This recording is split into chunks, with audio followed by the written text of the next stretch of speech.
Você está advogando na área trabalhista, chega um trabalhador e te conta a seguinte situação.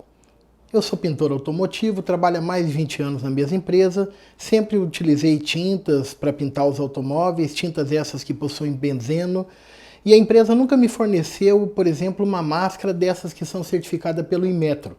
Outros equipamentos de proteção também eu nunca utilizei. Não tinha macacão, não tinha luva. O fato é, doutor, que de algum tempo para cá eu comecei a sentir fortes dores de cabeça, muita febre, fadiga, cansaço. Eu fui no médico, fiz alguns exames e descobri que estou com leucemia. Cheguei na empresa, falei para o meu patrão, ele me disse, infelizmente leucemia é uma doença que qualquer pessoa pode ter. Eu não posso fazer nada, o que você tem que fazer é se afastar pelo INSS, se tratar pelo SUS e quando ficar bom voltar para o trabalho. Eu sou advogado e professor na área trabalhista há mais de 20 anos. E situações como essa não são incomuns de acontecer.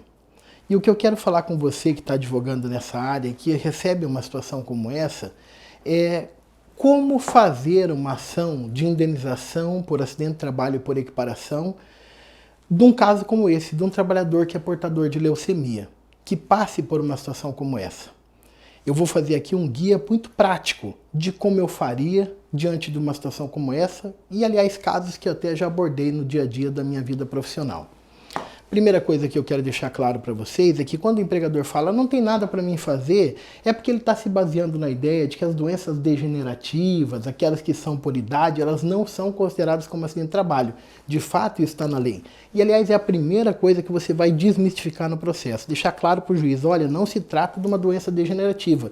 Na verdade, excelência, conforme diz o artigo 20, inciso 1 e 2 da Lei 8.213, pode ser considerado um acidente de trabalho por equiparação quando as condições de como o trabalho é prestado implicam em tal exposição do trabalhador a ponto de que essa exposição desencadeie uma doença nele, desde que isso esteja comprovado pela lista relacionada pelo Ministério do Trabalho, Emprego e da Previdência Social. Ora, nesse caso, o que você vai provar, já que você tirou a ideia de uma doença meramente degenerativa, é a correlação entre as atividades que ele desempenhava na empresa e aquela exposição que ele tinha àquele determinado elemento químico que é causador daquela doença, fazendo a comparação lá com a lista que está no Ministério do Trabalho e Previdência Social, no anexo 2 do Decreto 3.048 de 99. Vem comigo que eu vou mostrar para você. Olha só o anexo 2, ele diz expressamente que o benzeno é um agente patogênico, ou seja, pode causar uma doença, e nos trabalhos que contém risco. Qual tipo de risco? Na pintura a pistola. E também, na lista A desse anexo 2, ele faz uma correlação direta entre a exposição com benzeno e como causa de leucemia. Na lista B, que faz um movimento reverso, está aqui a leucemia, pode ser causada pela exposição com benzeno que está presente nas tintas automotivas. Portanto, como é que você vai montar a causa de pedir desse processo desse trabalhador? Primeiro você vai fazer uma descrição bem detalhada das atividades que ele fazia como pintor automotivo, deixando claro que ele tinha exposição ao elemento químico benzeno, que está lá na lista do Ministério do Trabalho e Emprego, e que fazia essa manipulação, esse contato com esse elemento químico sem os equipamentos de proteção adequados. Obviamente, porque foi essa exposição ao longo de tantos anos que desencadeou aquela leucemia no trabalhador.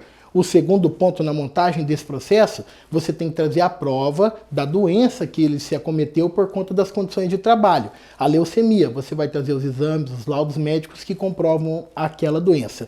Na sequência, você vai fazer o pedido decorrente dessa casuística que você colocou na causa de pedir, você vai fazer o pedido de que seja reconhecido a hipótese de acidente de trabalho por equiparação com base naqueles dispositivos legais que eu falei para você.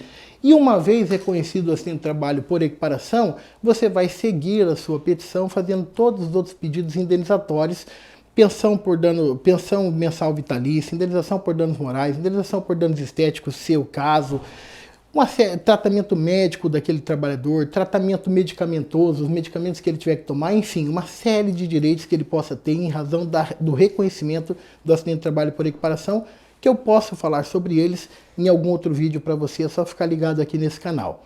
Você conhecia esse direito? Tem algum advogado da sua confiança? Manda esse vídeo para ele, pode ajudar na hora que ele estiver elaborando o processo dos seus clientes e auxiliar outras pessoas que passem por situações assim. E é claro, segue e compartilha.